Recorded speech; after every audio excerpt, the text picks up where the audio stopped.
let's look at predictions for the weekend. So, starting with Luton versus Tottenham Hotspur. Let's see this one. Trying not to be too biased against Tottenham after last weekend, but that wasn't their fault. That was the referees. But I genuinely think this is a very difficult game to predict. The Saturday lunchtime kickoff is always a bit of a hit and a miss. It's such a difficult one to call, I think, especially when you go away to the smaller sides to get the atmosphere going.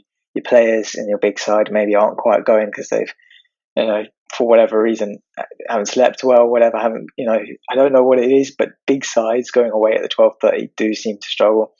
And as a Liverpool fan, we in particular have struggled. We won away to Wolves earlier this season, but last season I saw the struggle. So I don't underestimate the difficulties of this time of fixture. For Tottenham, though, they didn't have any midweek football, no European football for them, so they have had a whole week to prepare for it. So maybe it won't be as bad as doing it off the back of, Champions League football, for example. But I think this is going to be either like a 1-0 Luton where Tottenham just get frustrated, similar to when Tottenham were home to Sheffield United a couple games ago, and we saw Sheffield United take a 1-0 lead as far as the 96th minute before two late goals stole it for Tottenham. Or was it? I think it was 98th minute, wasn't it? And then 100th minute winner. Crazy. So I think it could be a game like that, but it could also just be one where Tottenham's firepower is just too much for Luton and they blow them away. I'm going to take the gamble. I'm going to go for 1-0 to Luton, but I would not be surprised if it's 3 or 4 for Tottenham. But yeah, I have a weird feeling that 12:30 will do its weirdness and catch Tottenham out. And it's like they say, when you're riding a wave high, it can come crashing down. And I think this could be the moment where it does for an unbeaten Tottenham side. But moving on to Burnley versus Chelsea. So Chelsea turned a little bit of a corner. It would seem a solid performance against Fulham. They've managed to get a second win of the season to follow up the one that they got against Luton earlier. They looked a bit better, just general across the field in that game. Their attack is still something that's struggling. They got 2 early goals against Fulham, but then couldn't quite build on it. A couple of injuries again to add to their kind of mounting problems in terms of injuries this season has made it difficult for them. Burnley in the midweek finally picked up a win, beating Luton away from home. So a good 3 points for them. An opportunity now that they'll see as a chance to build on. I do think this is a tough one to call again. I'm going to have to go for a draw, in my opinion. I'm going to go for 1-1. I don't think either side have shown that, both sides have kind of shown a bit of a struggle to score this season. So I think that a low-scoring draw is the most likely outcome for that one. Then we move on to Everton against Bournemouth. And Everton are a weird one. Away from home, they've been great. At home, they've been really, really poor this season. They've lost at home to the likes of Luton, Wolves, Fulham, Arsenal as well, but of course that one may be less of a surprise. But it makes them very difficult to predict at the moment. I do think on the basis of their away form and the strength that they should have against the Bournemouth side, who have been struggling, albeit have had a difficult start if you look at the fixtures that they had up until now. I think Everton have got enough to go through this one. I can't, because of how poor Everton have been at home this season, I can't see them keeping a clean sheet. Almost wrote it in for them despite that. I do think it will be a 2-1 win for Everton. But trust me, I may be wearing blue right now. I'm a red all the way through and I would not mind the Bournemouth win at all. Fulham versus Sheffield United as we reach the penultimate 3 p.m. kickoff for Saturday. This one, I don't know what to predict from either side. They've been underperforming. Fulham, especially on the back of the season they had last year. Yes, they've lost Mitrovic, who was a key player for them, brought in a lot of goals. Paulinho, I think, was injured early on the season as well. But they just haven't quite found that consistency. They haven't looked as good as they did last year, and that's an issue for Marco Silva to solve. Whether they'll be able to do it this weekend, not sure. But, I think even though the performance might not be there, they should have enough to get past the Sheffield United side, who, fair play to them, they've kept themselves to most games this season. But yeah, they are going to look like a team that needs a bit more work. and are probably going to struggle this season as a whole. We go 2-0 for Fulham. I think the home advantage should be enough to see them through in this one. Then we get on to Man United and Brentford. So Man United have had an awful season so far. Just, take an extra minute to enjoy that. They have had an awful season. There's no doubt about that. And as much as it hurts me to say it, I do think it's a case of when rather than if that they turn their form around. Not a lot has changed from their side from last season. Onana's struggling at the moment, sure, but he's a good goalkeeper. They have got a few key players missing. I think consistency is something they're going to have to slowly work on.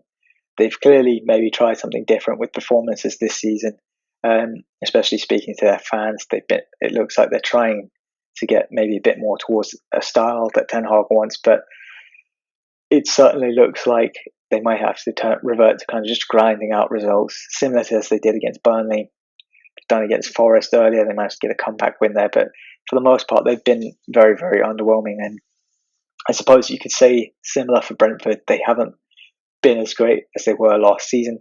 They've looked a bit sloppy at times, but again, this is one of those games that could go either way. I think I'm going to have to sit on the fence with a draw in this one. I think 1-1. Both sides also seem to be struggling a little bit for goals and maybe fluidity in attack. But I think that's one that, I just can't see Man United quite getting back to winning ways yet. But I could see either side nick it. I've gone for 1-1, but it could be a 2-1 either way, really. Next game, Palace against Forest. I think Forest win this. This is probably, as I've worked through these games so far, this has probably been the most confident prediction I've given, just because Palace, great result away to Man United last weekend, but without Eze, that is a huge loss. His injury is massive for them, and I think he's probably their star player. I think Forest have been performing really well. They've taken on some big teams this season and come away with performances they can be proud of, even if the results haven't always been there. But I think that this is one that will go Forest's way, and I think they're going to win it 2-0. Moving on to Brighton versus Liverpool. So obviously, want to back Liverpool as much as possible here, being my side. I'm under no illusion that this is going to be an easy game. Brighton, of course, battered 6-1 by Aston Villa last week. In the midweek, they fought back from 2-0 down to get a draw against Marseille in the Europa League. We have been on a bit of a roll. Our performances have looked really, really good, but Brighton have been a bogey team for us, regardless of how well we've been doing. Last season, we weren't doing great. We picked up 1 point in 4 against Brighton. Season before that, we were doing really well, nearly won a quadruple. Pretty sure we still drew both games with Brighton, so I may have said Bournemouth before that, I meant Brighton. But yeah, they have been a bogey team. I'm optimistic that this is going to be where that ends. They do seem to be quite open this season. They're conceding a lot more goals than they possibly did last year. It's part of the way they play. They're a high risk, high reward team. And I think that we may finally get some luck against them and pick them off that way. I think it's been a common scoreline for us to win 3-1, but I think as we maybe get into the lead and Brighton have to start coming forward more, that might allow us to get more opportunities. And I'm actually going to go for a 4-1 win for Liverpool. I think Estepinian is going to be a big miss for Brighton as well. I've heard he's out for about a month. Good thing I've transferred him out of my FPL. But he will be a big miss, and especially with Salah down that side. It's going to be a tough ask for probably Tariq Lamptey, the youngster who'll be playing there, having just played for them against Marseille as well. Maybe some tired legs for them, as they can't probably afford to rotate as much as we do. Next game is West Ham against Newcastle. I think this will be a tight one. I think this will be low scoring, both sides involved in European action in the midweek. Newcastle with a huge win at home to PSG. Massive for them in their Champions League bid. Real statement win from them. West Ham made it 2 wins from 2 in the Europa League as well. Having to work for that one, having taken the lead, been pegged back, and then having to retake it to get the win. I think this one could be a bit of a dull one. I'm going to go for 0-0 in terms of, there will be some chances, but I think both sides are quite solid defensively, and I think this will be one where they just neutralise each other. Maybe some tired legs out there as the game goes on as well. Wolves versus Villa. So Wolves are coming into this off the back of a big win against Man City, inflicting Man City's first defeat on them. making it 2 losses in a row for Man City, actually, in all competitions, after they'd just lost to Newcastle in the League Cup before that. I think the confidence from that should push Wolves on. Pedro Neto looks an absolute quality player for them at the moment this season. Really, really been a standout for them. Villa just played in the Europa League on Thursday. Sorry, not the Europa League, the Europa Conference League on Thursday. They had to work quite hard for a win there and played a pretty strong side to make sure of it as well, having lost their first Conference League game. So I think potentially some tired legs for Villa. And this will be a tough one. I think I'm going to have to go for Wolves to win 2-1. I think under Emery, generally Villa are a pretty well organised side. Despite conceding a lot of goals earlier to Newcastle and maybe Liverpool as well, they're generally pretty solid defensively. Then the final game of the weekend, the big one, Arsenal versus Manchester City. Arsenal have not won in 12 Premier League games against Man City, I believe. In fact, they might even be on a 12-game losing streak. I'm not sure about that one. That sounds crazy, but they struggle, that's for sure. They did get the better of Man City in the Community Shield in this kind of season opener.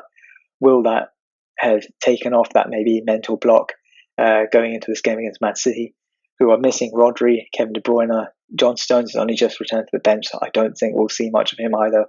Some key players missing for City. For Arsenal, big question marks over whether Saka is going to be fit to start. Martinelli's likely out, so some key players missing from both sides. I think that might reduce the quality slightly in terms of, I would maybe go for a higher score output on this one without those injuries. But for me, I think I'm going to go for an Arsenal win.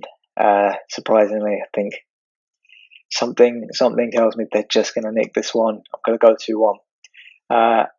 And yeah, if those results go ahead, as I've said, that will be what the Premier League table will look like at the end of the weekend. Arsenal will be top of the league going into the international break. I'm sure they will let us know throughout, shamelessly as they are. But other than that, as you can see down the bottom of the table as well, it will not be looking good for Sheffield United early on. Those are my predictions for match week 8. Let me know your thoughts below. Do you agree with these predictions? What would you change? And yeah, do you think Arsenal are going to be top of the league by the end of the weekend? Let me know. Until the next video, take care.